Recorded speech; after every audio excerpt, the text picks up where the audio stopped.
মুসলমানের 90% দেশে অন থেকে মাস্টার্স পর্যন্ত নবীর সিলেবাস নাই। মুসলমানের দেশে তোমার সন্তানকে কো এডুকেশনের ভিতরে দিয়ে যেতে হয়। নারী পুরুষ একসাথে পড়ে, বিশ্ববিদ্যালয়ে পড়ে, মেডিকেলে পড়ে, স্কুলে পড়ে, কলেজে পড়ে, আরে মাদ্রাসাতে পর্যন্ত কি নারী পুরুষ একসাথে পড়ে। তুমি একবারও প্রতিবাদ করনি, তুমি কি মুসলিম থাকতে পারো?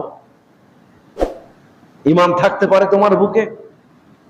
তোমাকে প্রতিবাদ করতেই হবে যে এই দেশের মাটি 90% মুসলমানের দেশ, এদেশের মাটিতে কো এডুকেশন হারাম। নারী এবং পুরুষ একসাথে না, আলাদা আলাদা বিশ্ববিদ্যালয় করে দেন, পুরুষদের আলাদা বিশ্ববিদ্যালয় করে দেন, আলাদা পড়ার ব্যবস্থা করুন। এতটুকু দাবি অন্তত আপনাদেরকে জানাতে হবে।